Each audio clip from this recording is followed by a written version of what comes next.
we definitely, I mean, I think like maybe the best thing to do first, Julia, would be to just share a little bit about kind of like your launching experience. I know you've had everything from like not great launches to the best launches. So maybe just give everyone a little background there, because I think it's important that like they know where we're coming from in this. Yeah. So I used to be terrible at launching. I never saw my launches through. I would bail early if I even launched, or I would like go to launch. I'm like, never mind. I have like a new download for a new program. This just isn't aligned anymore. And I would fucking bail all the time, never finish things through.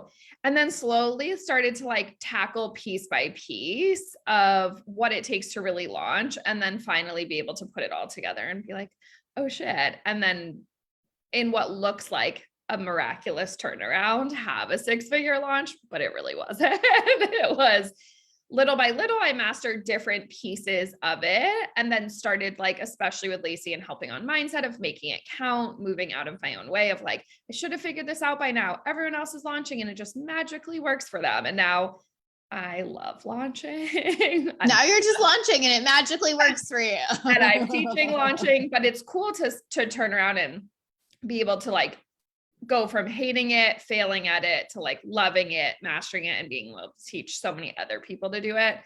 And really study like what it takes. Cause it's not what most of the industry had me convinced, I think was like the annoying part too. Right. And especially when I started launching, like, I don't know, 5-6 years ago, was when it was like really broy, when it was like, send this email at this time, and I'm going to give you my entire like email sequences that I've sent, and you just do the same thing. And I'm like, okay, like that's weird, but sure. Why not? You'll just tell me what to do. Okay. And instead learning how to be like, oh, we can launch with like a really simple strategy, but then like develop self-trust and that intuition and whatever else needs to come, and like learn how to layer all of these pieces together so that it actually is fun and works. Yes, totally. Hey guys. Hey, Hannah. Hey, Jess. Yes. Oh, everyone thinks you're a great way to start the week. Hey, Alessia. Okay. So 2 things before I forget, you guys. Remember, if you comment today, we're giving away $100 gift card. Ooh. Just to say thank you for being here. We love you. Also, I know so many people wanted a little bit of like an NFT recap today. I am saving that, but I will be back with that. So do not feel like I have fallen off the NFT like face of the earth. I promise I will talk about that more. So she's just digesting that she made $20K on her first NFT. I will talk about that too. I tried to tell her it was going to be 50K, but I did not come in as hard as expected. Yeah, Sabrina and I will definitely do something together, and she'll talk about that too. Yeah, Michelle. Cool. All right. So, all right. I think like the biggest thing that I want to start with, that I feel like is such a thing in our industry right now, and I feel like you and I go so hard on our belief in this, that we have to start here, which is like launching the same thing multiple times. We could just teach on that the entire. Yeah, we might actually, and then I'll do a different one on all the other elements. But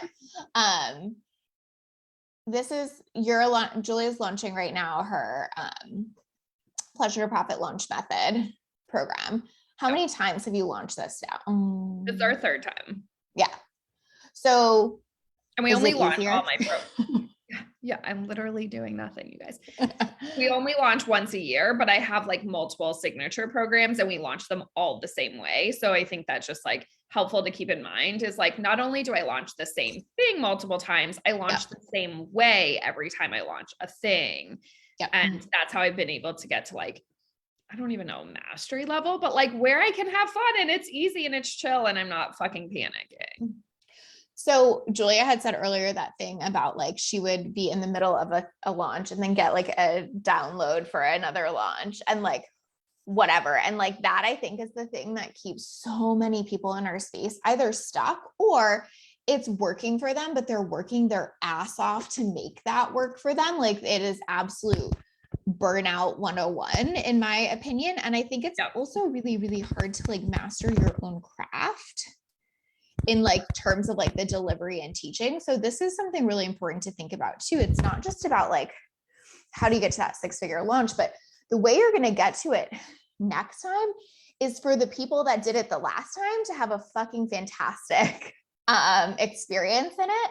Yeah. And that's what builds. And I feel like that doesn't get talked about in our space very much either. It's just like, how good are you at launching and marketing it? And like what also impacts launches is how good you are at actually delivering it, right?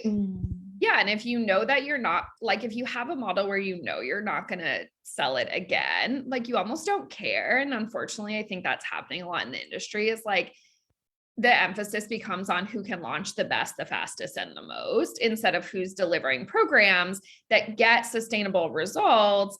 And then you can do it over and over. I think that's, to me, that's like thought leadership, is being like, this is a thing I believe in so much that I'm going to launch it multiple times. Like I've poured myself into this, right? As opposed to like, you know, I had a quick idea, then I had another idea, then I had another idea. And like, you're just bouncing with me from idea to idea instead of like, I'm like truly teaching you from a place of like, I have mastered this, like you said earlier, and I believe in this specific thing that I'm teaching. Yeah. Virginia said, so it's better to focus on one program. I don't think it has to be one, but I think it's maybe one to mastery and then more. Not like perfection. Your next comment, Virginia, is and perfect it. There's no perfecting. Let me just be clear. Like, even though I've launched this 3 times, because each time I get to like stretch a little more, I get to deliver an even upgraded experience, up-leveled experience, or my team gets to do something cool. So we're not really in the business of perfecting it. We're in the business of just growing and expanding every single time. And we can do that because we're doing the same program or the same launch method for multiple programs. Exactly. Yep. Maggie, hi, we love you. She says delivery is so important, so aligned to my values. Yes. Just that I think a lot of people almost find safety in the new because you can blame newness if it doesn't work. 1000%. And it, like, for your brain, it's so comforting. It's like, if this thing isn't working, it's so comforting to be like, there will be another thing that will work. You know what I mean? Yes. Instead of finding the actual problem. Spot on. Felicia said, one thing that I heard that really helped me is that launches are like births. Everyone is different. Oddly enough, even though my program launch isn't as big as I hoped it would be, I've seen growth in other areas of my business at the same time and still have seen growth in revenue. Yeah, totally. I think like what Julie and I really talk about a lot and believe in is that like use a similar strategy, but it's okay if it plays out or feels different each time. Like this launch is going to feel different than the last one and the last one and the last one. But what you're not doing is jumping around to like all different programs, all different strategies, and getting yourself like so fucked up in that, right? Yeah, totally. And it's just going to make your life so much easier to be able to start tackling things like this. And then again, you can stop like making up problems or like wondering what the problem is. And you can start to focus on like little by little dissecting what's going on, but without getting overcomplicated. Alessia says, even if you have 2 to 3 programs, do you believe in validating one at a time, like making sure one works first? I mean, again, I think it kind of goes back to that gray area of like, what does works fully mean? It doesn't mean it has to be perfect, but I personally do. Like, I think nail one program, one launch pretty well before you start building a lot of others, because then you're kind of doing that thing we talked about, which is like just building a lot more instead of really pouring yourself into like, how does this one work? You know what I mean? Do you agree with that? Yeah, 100%. Even if, and for, I know a lot of people listen and follow you because they like the one-on-one like focus. And so I think the same thing is true here. And Lacey, fuck you for making me do that with one-on-one. What she means is I love you and thank you. It is. It means I owe you my life for this one. Right. But it is like, I wanted to bail on one-on-one like so quickly, but instead she's like, get to the point where like you can sell it out, you can sell it out, and then you can even oversell it and wait list it, because that's how you're going to be able to return to one-on-one and be like, oh, I know how to launch one-on-one. I know how to sell one-on-one. So I just want to say that here too, is like, if you're like, but I don't do courses and groups, and this absolutely applies to one-on-one, and most people will bail way too soon, or they'll be like, now let me go raise my prices or change the package. And it's like, no, like master, get really good so that you reliably can say in your business, if you want to generate clients or cash flow, I know how to launch. And I think the same thing goes for courses, right?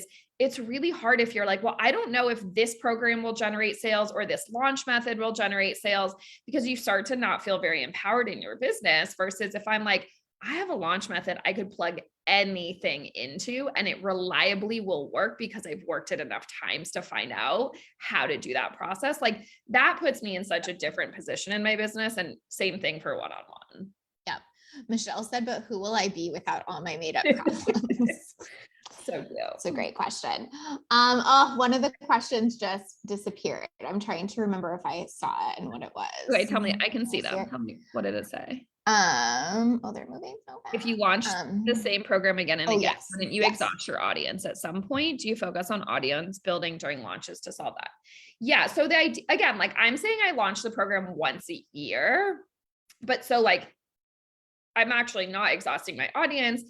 And then I maybe give it a little time before I launch the next thing. Honestly, not very much. It used to be even less because I was just like building so fast, but I use the same methodology. I just launch something different. But during that, there are periods where you're building your audience, right? If you do some sort of like conversion or turn on event where you're getting new people in, you're giving them a ton of value. So, and I wouldn't say launch the same program back to back, like run an 8-week cycle or something and then run it again and run it again like that. But depending what you do though, that could even work. Yeah. I mean, I think what's important there is that you should always be growing your audience no matter what. Like, I think what I see happen to people sometimes is that they're launching so fast and so furiously that they totally stop growing their audience or forget that's a thing. And then they burn through their audience just as much because it's like new offer, new offer, new offer, new offer. And they totally burn through their audience without these like interim periods to actually audience build. And if you're launching in a certain way, it can be a huge audience builder too. Like we always do conversion event, Julie calls them turn on events, right? To build new audience before you launch the next thing. So those should almost like be like linked together always. But yeah, it can be a downfall if you're just not audience building. It's not necessarily just about like, is it one offer? It's just like, are you growing your audience? Yeah. Hi guys. Hi Belinda. Hi Lucy. Maybe you already chatted about this, but favorite ways to build your audience, build relationships and connection. Emily says all the value. I don't think there's like one particular way that works better, but I think you almost like the answer is in the question and like, what's your favorite way? Like, I think Julie and I's favorite ways are different, but similar. You know what I mean? I think like we both love being with our people and being really accessible and doing things like this. I don't think everyone in the online space loves that. They're like, go, leave me alone. Yeah. They're like, I can't be bothered. But ultimately, like, I have clients who do that with like webinar funnels and ads or conversion events like we were talking about, or even just one-on-one calls is like something I've used forever, but I personally don't think it matters as long as you're like working the system you've built. I was going to say, I think everyone's least favorite answer here is coming, but it's consistency. It's like showing up and doing the thing with your people. So it could be a podcast, it could be a Facebook Live, it could be a post, it could be a story, it could be literally plug in anything. But the way to build those relationships is consistency and like consistently being able to nurture and show up and give value or have FaceTime or whatever that thing is. So that person's like, damn, they really show up for their business. And again, makes it so much easier to convert when it's time. I think it also brings you, in my opinion, like really amazing clients. Like, obviously I'm a little bit biased, but I think I have like the best clients in the whole world. And like, I think everyone, right. Like, I think most people would agree, but, it's because I've nurtured those connections and it feels real. Yeah. And it doesn't feel like someone's hiring me because they have me on some pedestal and they think I'm going to like magically like fix everything with a wand or something. Like, we have a real dynamic. And I think you do that really well with your people too, Julia. You're not like positioning yourself on this like pedestal. And then once they get in your program, they're like, okay, bitch, fix me. Yeah, totally. And you're like, well, doesn't quite work like that. Yeah, totally. Emily says, I really just like coaches who are inaccessible and real. Yeah, totally. Well, that's why you love us. Joy is drinking pussy tea. Of course she is. They want a Diet Coke. Far from a Coke. So another thing that I want to talk about, although we could talk about that like literally the whole time, and we'll probably keep coming back to it, but I think another thing that people get really fucked up about 6-figure launches is that it just becomes this like bar that gets set versus being like, what's mostly going to impact how much money you make in a launch is what is the price point of your offer to us, like, and obviously the size of your audience, but like, I feel like a lot of people will have a small audience, create a $500 offer, and then put all this pressure on themselves to have a 6-figure launch. And like the math doesn't math there. And they get super frustrated. But maybe they actually had a really successful launch of the $500 product, but it was maybe going to look like 15K or 20K, and it was still like a massive success, you know? Yeah, totally. It's just like we glamorize these weird markers in our industry of like 100K launch or 100K offer or $1 million or 6-figure, whatever. And it just has to matter if like that really makes sense for you in the first place. You could also just sell like 5 packages for 20K and you had 100K. Like, and also, I don't know. It's just one of those things where like, what does 100K even mean? There's so many people in this industry. And I think luckily we've swung away from it a lot, but it was like you had a 6 or a 7-figure launch, but you have like no money to show because you like dumped it into ads. There's no profit, or your team had to work 1 million hours because it's something new or whatever that is. So again, there's so many pieces to think about when you're like 6-figure launch. It's like, does that even make sense? How do you want to do that? Are you going for profit? Do you just want as many people as possible? I'll never have a 6-figure launch basically with the business that I have, right? Like even when like my whole mastermind of like whatever, the 12 millionaire makers re-signs, technically. Yeah, because we're only like a 7250 contract. Right. Technically, I still don't, I don't know. I can't math that quick, but like, I don't think that would be 80. Right. But like technically I'm getting way above that because of the profit share and whatever. But the point is like, I'm never clocking in a 6-figure launch and it doesn't fucking matter. Totally. Like, I think that the core conversation is like metrics that matter in your business. And so again, move away from like, just, do you want a 6-figure launch? Do you want like to add 10K recurring revenue to your bottom line? Do you want to, I don't know, like land long-term contracts that are maybe more expensive, but means you have one-on-ones with you for 6 months to a year? Like there's so many different things. And I think that's why it's so important. It's like, don't get caught up in the glitz and glamour. Just said, Lacey, don't at me. Okay. But now that you said that, I'm going to, and I'm going to use you as an example, but like, you know, or maybe you're launching a smaller product to warm people up for a bigger offer too. So if you have a whatever 20K launch off of a smaller product, that a huge portion of those people go into a larger product, like, yeah, that might still suck because you can't be like, oh, I had a 6-figure launch, but like effectively you're making way more than that. So it does not matter. Yeah. The other thing I'll say, like on launch goals, whether it's 6 figures or just any launch goal, I see people fuck this up all the time of like, they'll map their launches for a quarter or a year. And you have like specific dollar amounts that you want on the launch that get you to like the annual revenue or whatever. And then one launch goes below what you want it to. And you're like, oh, fuck me. Now I can't make this other goal. And it starts to get really connected. But what I can say is like, it's never not served me to just keep stacking launches. Like I make almost 200K a month and I just stack launches. They're not back to back. I only launch the same thing once a year. I use the same process every single time. But it's allowed me so much spaciousness there. And like my revenue just continues to grow and to grow and to grow. And so I set blowout launch goals for fun. Sometimes I really get behind the goal and sometimes I don't, just because I know like, even if I launch and add 10 to 50K revenue per month to my bottom line, like that's a win, because then I can turn around and do it again and again. Yes. Which brings me to our next point. Yes, caught up in it. Exactly. Emily says, oh geez, people do that. Yeah. Which brings me to our next point, which is that it's almost all about mindset, because what Julia is saying here is like, there's a simple strategy she's been using for probably since her first 10K launch or whatever, right? Yeah, even before that, I was working with you. Like I still did the same thing of like some kind of event. I just couldn't convert for shit, but I could like do most of the pieces. You were doing so good. But like, this is what's important to see is that so yeah, it's so hard to detach in our industry. I so agree with that.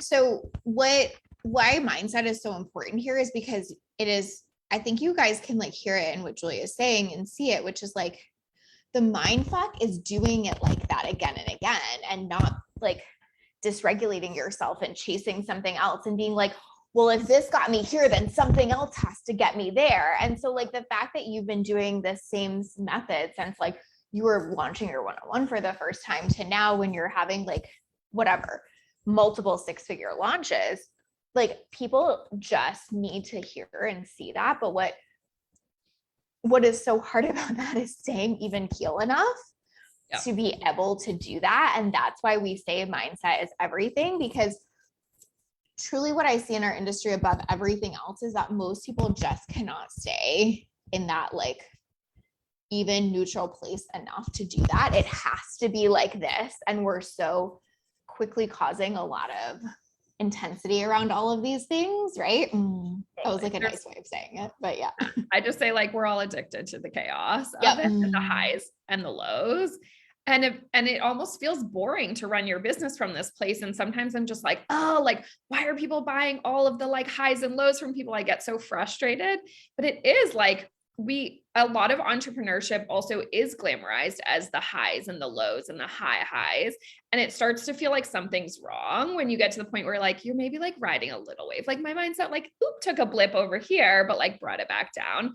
Versus before it was just like off the charge. I'd be like convinced I couldn't do it. And then when something good happened, I'd be like, oh my God, I have to have this forever.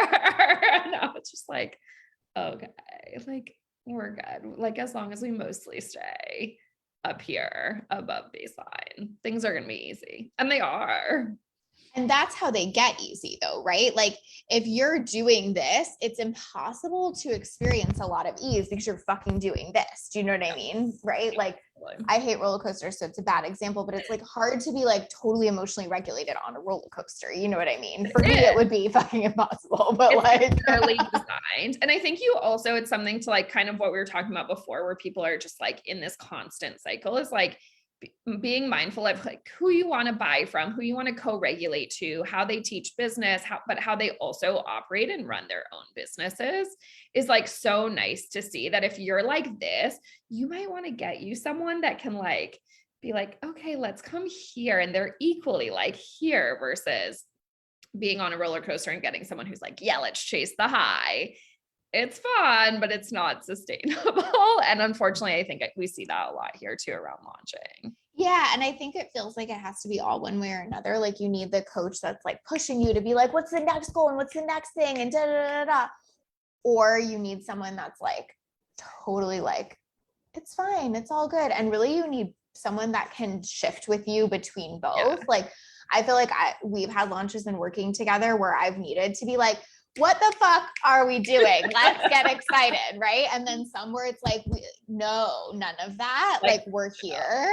Yeah. I almost need you to go be boring during this launch and see that like you can sell while you're like dealing with life or just kind of feeling low energy, which is so nice to have someone to be able to say that. And even times where you were like, hey, let's take a pause from launching something paid and do like your free stuff with a podcast or whatever else, because you're like, okay, we need to like fill this gap for audience growth and all of the other pieces. And I think that's one of the hardest things for clients to hear too, is like, they want the hit of the money launch. There's like nothing glamorous in like just growing your audience. It's almost like, yeah, whatever, that's nice these days, unless you're like having an overnight TikTok 1 million moment. Yeah.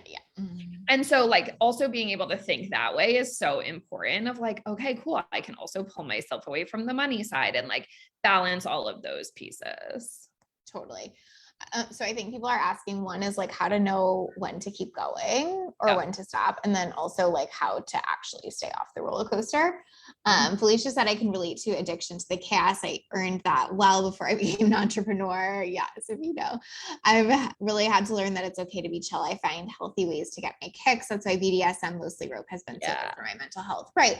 Like finding something outside of the business that can do that for you instead of coming into the business and creating all of that. Right. I think that's so wise for sure. Yeah. Yeah. So like when to keep going. Yeah.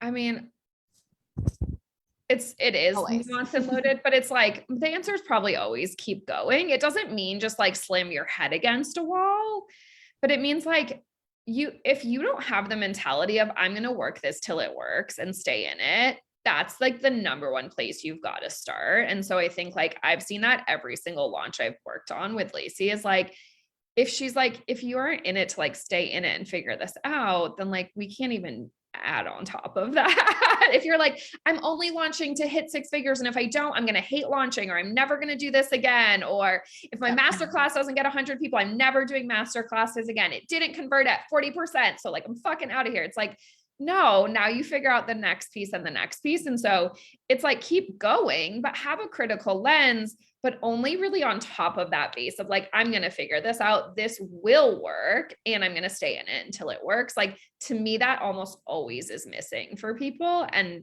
gets looked over by a lot of people who just then like dive into strategy or tell you to bail for the next thing. I also think that keep going or always, because my answer to that is always, but keep going doesn't mean that you never make a shift, but it's like part of the trajectory instead of this like kind of thing.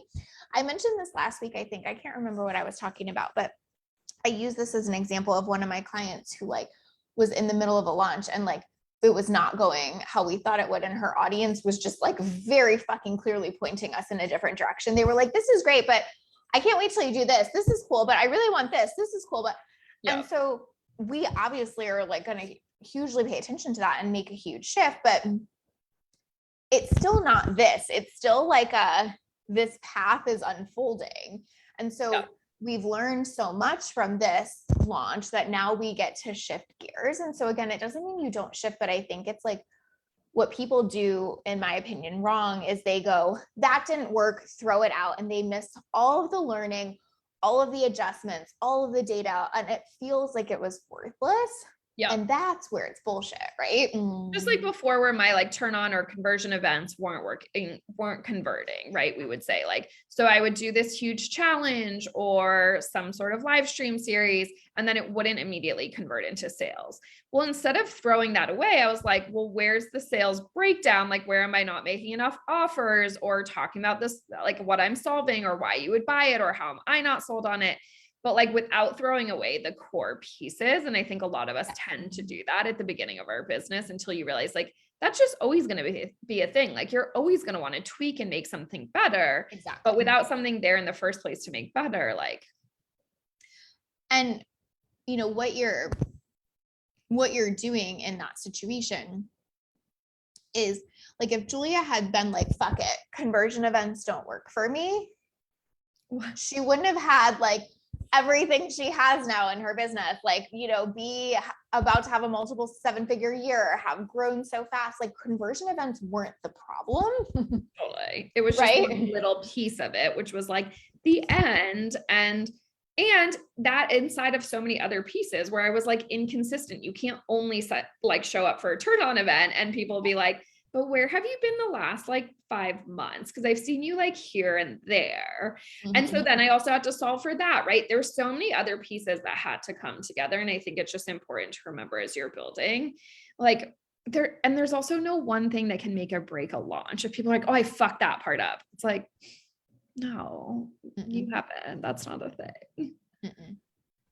And what I think is so helpful to see is like, I wonder if you agree with this, Julia, but I feel like most people are deciding it doesn't work well before the launch even starts or right in the beginning of it anyway. So it's so funny because it's like, you don't even know yet, but it's just the thing our brains do. But like, most of the clients I have that like have that struggle or freak out are doing it before their launch or the beginning, 3 days in or whatever, you know what I mean? It's not like when you actually are operating off of data, but that's almost like how you can reflect and know like, oh, this isn't really based on like the fact that it's not working. This is just my brain doing some shit to me. Right. Like if someone came and they were like, well, I only got 3 signups and we're like a week in, so it's not working. I'm like, okay, so we're like not going to finish the launch because you don't have as much as you want, or you're going to ask yourself, how do I get more people? And like study what did work and how do I do more of that and start to think about it that way. Emily says, thanks to coaching with you both, my goal is massive value and ease and working it till it works. And it's working. Interesting. It's a solid strategy. So with that, I think another thing that I see people do that I want to talk about is like, well, I guess let's talk about the mindset first, because I think we got distracted there. How do you stay off the roller coaster? I think for me, the big thing that shifted was like just knowing that, like not making the thoughts mean anything, because I still have the thoughts all day long. Yeah. And I think it's really tempting for us to be like, well, if I would just stop thinking that, then it would be so easy to launch. And instead, I'm like, well, if I just stop believing that thought, it will be a different experience of launching. Yes. And I know Lacey talks about like the experience of things versus what's happening. And so just being able to be like, okay, I still have a thought multiple times a day of like, this is going to be the one that fails and no one's going to buy it. And I've already fucked it up and I missed this opportunity and blah, blah, blah, blah, blah. I've had those thoughts every single launch. And when I can just sit with them and then be like, okay, and what am I going to choose to believe? And what's the action that corresponds with that belief? And how would I show up and do that? What energy do I want to do that from? Like, then everything starts to shift and fall back into place. But if you really believe your thoughts, you're going to hate launching and you're going to shoot yourself in the foot early 10 out of 10 times. Here's another thing that I think is really important that I think you do really well, Julian, is really helpful to hear, but also like the annoying thing to hear, which is like, you have to stop making like how much you make in a launch mean so much. And I know that's easier said than done because like you have bills to pay and you need to like do the things, right? But like we put so much pressure on launches in this space, like just an unbelievable amount that it means if we're a good coach or not, it means if people like us or not, it means something about if our work is valuable, like all of these things, that it is crippling. Like it is so hard to move and take action from that place. And I think that's what causes so much of the chaos and the up and down, because it has so much meaning behind it that it is just almost impossible to move forward. Like everything about your worth and success and like well-being gets tied up into that. And so that's a part I think you have to keep working too. And like, again, having that coaching support that will both like be excited about and push you to your goals, but also remind you they don't mean that much is like really important. Yeah, 100%. And I think that's just the thing you're going to have to remember every launch also. It's like, and every time you hit a financial milestone, you're probably going to then go to the next one and have to experience that cycle all over again. Is like, okay, but now like also at 100K or 100K launch or 100K month, like you're going to start to like make all this pressure and meaning and all the things, and you've got to pull it right back off again. And it's harder the like better it gets, because I think it is easy to then flip to the opposite of like, but this means I'm like, I have locked in launches and I'm never going to have bad thoughts and I'm never going to have like a happy client or like and it's like, also, no, like that's not going to be the case either. And so just being able to like ride all of that out is so important. Yep, exactly. And I think that, you know, ultimately you find your equilibrium the more you do it. And so that's another point of like staying in it. I think like, of course, like the first time you launch is going to be the hardest and it's going to feel the most like this. But if you keep working the same pattern and doing it, like that's what makes it even out too. Like Julia just has so many under her belt at this point of the same type of launch. So I'm not like, I'm not wasting mindset and energy space on like, is this going to work? I'm like, well, I know it works if I work it. So now it's up to me to go work the shit out of it. And it becomes my responsibility instead of like, is this strategy it? And can I try another one? It's like, that's exhausting. Emily says love hate this point. I was really hoping the thoughts go away. At least I'm getting better at catching them. Really My experience is like from anyone I've ever talked to or seen that's like honest about no matter what level, they never go away. And I think that's like the more we can stress that point, the faster you can get to being neutral around the fact you're going to have the thought. and not make yourself so wrong. Like, oh my God, I bet Julie and Lacey never doubt themselves. Be serious. And also not having someone that like makes that wrong, I think is really important. Like so many of my clients come to me with this, like, again, like even if you're thinking about, yeah, but at a certain point you wouldn't, like, I'm talking about like my clients who are making multiple seven figures every time are like, so today I'd like to talk about how this might be the one. Literally, no like, one buys. And I'm like, I was like, oh, I only okay. have 50. This is the one where I just make a fucking fool out of myself. And like, Lacey's going to have to support me because now I just bought this house and it's all going to crumble. And this is the beginning of the end.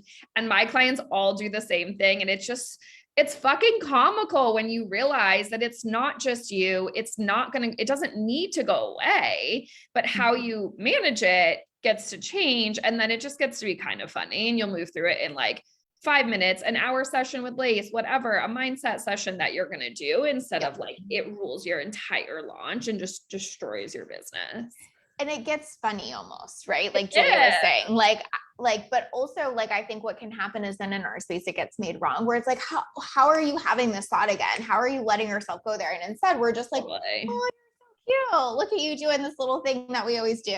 Like, like I literally tease my clients. I was like, oh yeah, it's like so sexy when you doubt yourself or like, oh my God, look at your cute little brain. And they'll even now say it when they bring me their stuff. They're like, okay, so my cute brain is like saying this lie. I don't think it's true, but I just want to run it by you. Right. Instead of like bringing me a 5-alarm fire and be like, this for sure is a real thought. It's definitely happening to me this time. And I just think that's like so helpful. This is so good. I love this question, Belinda. She said, could you speak to the truth of why it's not necessary to put a monetary goal on a launch as a be all end all, but we use them to market launches? Totally. I think because it's still fun. Like, I think it's like the difference between like desire and excitement and fun versus like pressure and meaning and intensity. Like, I think it's still so beautiful and exciting to like own what we're creating and like what we're doing. And like, you know, Julia is so great at sharing that and bragging on that. And I think it's so important. But like, we take it so seriously then sometimes where it's like, you know, that's the difference for me. It's almost like I can be like, I look super hot today or something like that without that like having to mean everything about like who I am and how I operate and like invalidate every other woman that didn't feel hot that day or whatever. Like, right? Yeah, totally. And I think when it's like, when neither mean anything, it's like, if I have a monetary goal or don't have one, that's cool too. And if other people are doing that, like, it's fine. It's like, when you know what your own edge to press in a launch is, it's going to get really fun. And sometimes I don't have money goals, or like this one, I was like, sometimes it's how many people I want. Sometimes though, my goals are just, I want my team to be able to fucking deliver this flawlessly, right? Like I want to really know that we got the back end nailed. And if that means maybe less people or whatever, like that's fine too. So I think just knowing like how to pick that for yourself. And if a money goal is going to blow you out, then maybe that shouldn't be your goal, or maybe it should. So you can learn how to not get blown out by a money goal this launch. Totally. Yep. Maggie said I had a launch where I was in inks the whole time and another launch where I was calm the whole time, both for 50K, and it was illuminating to see I could go through it either way. And it's like when you allow a flow of feelings and just expect them, then you don't experience feelings as a problem. Love this cosign. Yeah, exactly that. And I think that that's so true. Like you totally had that. Like I can think of launches where it's just been like, wait, did we launch? What? That was so easy. What happened? And I can think of launches where it's been like, blah, right? Do you know what I mean? And like, it kind of doesn't fucking matter. Like, I think like what people get so tripped up on is thinking that like when we're talking about mindset, it means your mindset has to be perfect for the launch to be successful. And what we're talking about is like not believing that all these things keep you from success. Yeah, 100%. They're just like ingredients. Okay. Elisa says, can you speak to the place when you actually don't have evidence yet that your launch can be successful? I have clients one-on-one and have evidence there of getting clients, but launches still feel like, can I do this? Oh yeah. I would immediately reframe that question of like, can I do this? And one thing my clients say a lot is like, can I hold this? And just be like, what do I need to do this? What do I need to hold this? Maybe you need a new belief system. Maybe you need new and different mentorship. Maybe you need some change to your strategy or whatever that looks like for you. But of course you can. And then I would go look at other people of like, I never had a good launch before I had a good launch. And so did everyone else who's crushing their launches. And so just be like, well, if they can do it, I can do it. And then what do I need to go do it? Not can I do it? Like, I'm not more special, smarter than you, nothing. Like, I promise you. So just asking what that is and see what comes through for you and be able to explore that question versus like, can I is already doubting that you can. I think what's really helpful to see there is like, there's almost like a fork in the road at a certain point where you can use other people as evidence that you're not good enough or can't do it, or you can use other people as evidence that like, obviously a million different people are launching in a million different ways and getting a million different results. And so that gets to be great evidence for you too. Like, so I feel like to like lean on other people for that is really helpful instead of like using other people to make you wrong. It's more like, well, Julia couldn't even get out of bed for a point in time a few years ago. And now she's like crushing the like multiple 6-figure launches. Like that can be my evidence instead of it being like, well, Julia is different than me. Right. Yeah. It's like, fine, you go through the same stuff, like your version of my stuff, but if you go through the stuff, you'll be fine. But it's got to start with that decision of like, of course I can figure this out. And I think that's like the thing everyone gets tripped up on in this industry is like, but what is it? It's like, if you really talk to everyone who had big results, it's that moment that they decided it got to be true for them too. That's it. Like and that they is decided nothing was standing in the way of that. Yeah. And they just showed up until that was true. And then at the next level and the next level. And again, all of us have very different businesses, different goals, different ways we like to show up, different flavors and how we show up. But like, that is the singular commonality between everyone I see. And if I study all my clients of the ones who are getting results and the ones who aren't, it's like, they just decided it got to be their turn too. Yep. Lucy said general advice around navigating the mindset and strategy around one-on-one rolling enrollment versus open cart, closed cart. I mean, honestly, I feel like don't look at it as super different. Like, I think again, that's where we get tripped up is because it feels like, well, this is a thing, then this is a thing. And then we like try to like be an expert at all these things almost instead of it just being like, this is the same thing. I just show up, sell the thing, talk about it. Like, do you know, like I work my mindset, I decide it's true. I work my strategy, I get clear. Like all the stuff we said still applies. Like repeat the same thing, learn from the data.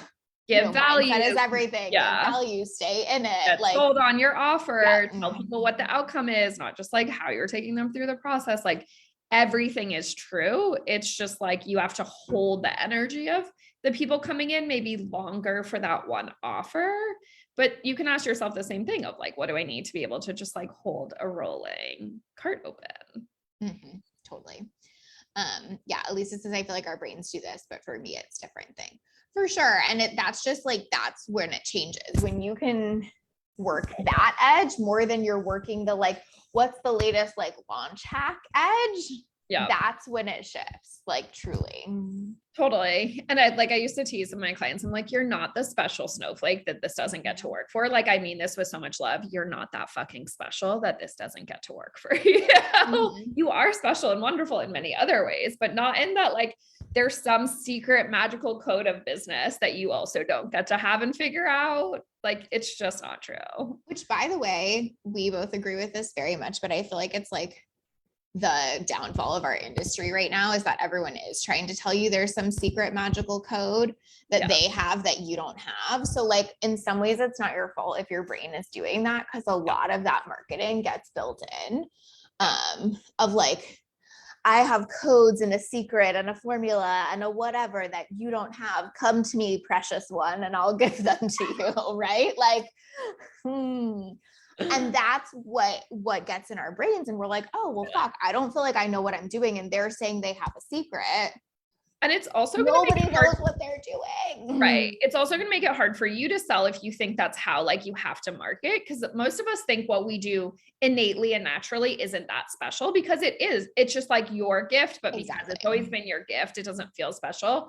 So if you start to get in the paradigm of like, you have to have a secret and a key and a code and all the things to do it, and you're trying to sell something that to you just feels like you could do it in your sleep because you love it so much, it also gets really hard to get behind your offer. And I think that's something that's like super insidious and sneaky, but like I don't feel deserving always of getting paid for what I do because it feels so easy. Like I'm like, I would do this for free all day long. It's like a mind fuck that I get paid this much.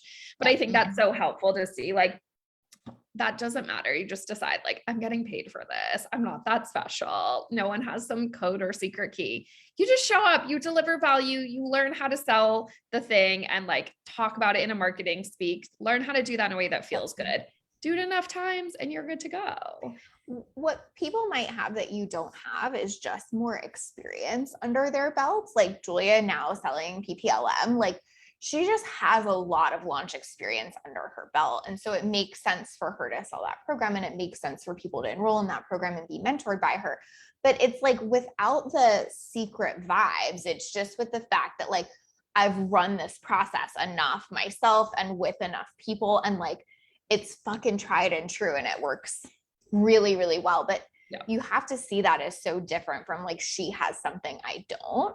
Like the has might just be more experience in that arena. Like that's what mentorship has always been. And the fact that it's kind of gotten convoluted and turned into this other thing that it's not is just, it's turned into like guruism, which like it just isn't. Right. I want to play. And it does the thing to your brain that we don't want it to do, which tells your brain people have something you don't have. Or someone outside of you has the answer. Yeah. So I think that last thing I want, well, let's just go off. What else? Off script here. Okay, great. Last thing that I want to ask you is like, if you had to like look back at, you know, first launch to now, and you had to be like, this is the one thing that changed everything. I feel like you've kind of talked about this, but like, what would it be? I mean, I just decide it always works, and then I go see what happens. And it works, looks like, doesn't mean I hit my goal every time. It means I decide I'm going to show up as best as I possibly can for something and see what result I get when I deliver massive value and really like stand for my work and like take the pressure off and not have meaning. What I think you do really well that I've seen you like really master over the years too, is that you don't associate like you don't have a price to pay on the other side of a launch, is how I would say that. Like if it goes really well, great. If it doesn't go quite how you wanted it to, you don't really punish yourself. I don't mean we don't have to process or chat about it or like, but you do not get in that like self-deprecating, self-punishing mode at all. And I think that that's why you see so much success, because you're able to so quickly rebound and keep going, because you don't get into that huge dip that a lot of people get into, where then they beat themselves up for like weeks on end. You're like, like I can't even remember what launch it was, but I remember one you were like, I mean, fuck it, I barely showed up. So like I barely showed up. Whatevs. Like, do you know what I mean? Like, and it was kind of that simple. So we can talk about like how might you feel more energized to show up next time. But like there was no price to pay. Yeah. And it's nice to see you can run a business where sometimes like it doesn't go how you want it to go. I even remember in the beginning when I was selling one-on-ones, I like sold out and then 2 people backed out, and I could have like made it mean like I should have never bragged on that. And oh my God, like I'm such a fraud. And then I was like, or I could just make it someone's luckiest day that there's a spot open and it means nothing. And if it fills, it fills. And if not, I just move on and do the next thing, which I did. And then I sold out a mastermind, and then I had my first 6-figure month in sales, and like all the things just kept adding up. And so just not making any one part of your business mean anything. It just like, there are going to be seasons where you don't have as much to give, or it doesn't go the way you want for whatever reason. And like, that just gets to be okay. And you just keep going and keep going. Yep. And then last piece of that I want you to share about is like, I think that when people look at you, it feels super overnighty, right?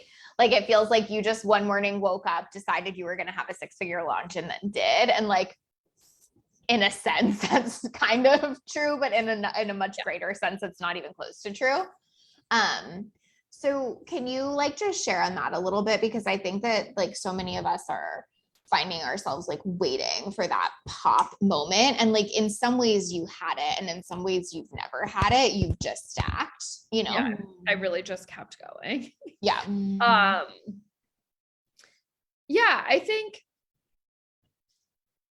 the thing that no one can see behind the scenes, and this is still true to this day, is like, I just get better and better at each thing every time. So before I got better at converting, which is where the actual sales came from, I actually did have turn on events where I had hundreds of people signed up. I learned how to leverage my audience. Like I did one called Zero Fucks Challenge. I couldn't throw paid ads money behind it. And that's when people were doing a lot of just like boosting posts. And so I asked my community to share it. And I got like literally went from like maybe 100 to 500 enrollments overnight. Like someone on my team shit themselves. They're like, what? I learned how to like build relationships with my audience. I learned how to grow a Facebook group. I learned how to do all of these different things. So little by little, it was coming together until I really got some of that deeper mindset of like the deciding and not shooting myself in the foot every single launch, because it was like already not going how I wanted on before day one.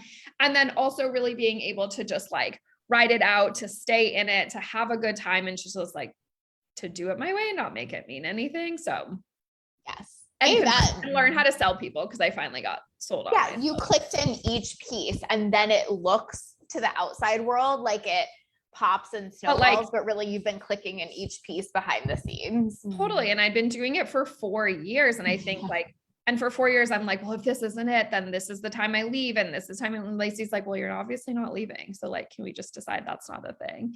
But I think that's the thing we don't see for anyone who like blows up, is like, they had other stuff they've worked on, whether it was like directly in this business, it was a different iteration, but like they'd been learning mindset, or they'd learned the digital landscape, or they learned how to coach and hold people, or all these different things. Right. And so it's just being able to be like, well, if it works for all them, it'll work for me. And I'm just going to click piece after piece after piece after piece. And it will at some point feel like a little bit more of like a cohesive machine running together. But like, you only need a few pieces to click, and then you get the next few and the next few. And as long as you keep going at it, you're going to be fine. Boom, hands down. Okay. So remember, if you commented today, or if you do $100 gift card, want to tell them about PPLM? Yeah. If you want to come learn how to launch. Yeah. Launch. I'm telling you, this was just so serendipitous. I know. Today. She's like, do you want to do this? I was like, well, yeah. Because like Lacey is the one-on-one queen, but I am just so fucking good at launching. There's nothing you can bring me that like will rock me. I know some coaches get like, you know, while you're learning how to do this, you're like, oh my God, maybe my client's right. Maybe this is failing. Fucking bring it to me, right? We will have so much fun. You will learn the mindset pieces. I like my programs as long as possible. I mean, they could go forever, which kind of people stay and stuff, but it's 12 weeks so that you really get to practice this, and you have to fucking stay in it, or you have to learn where you fall out and come tell on yourself and get supported.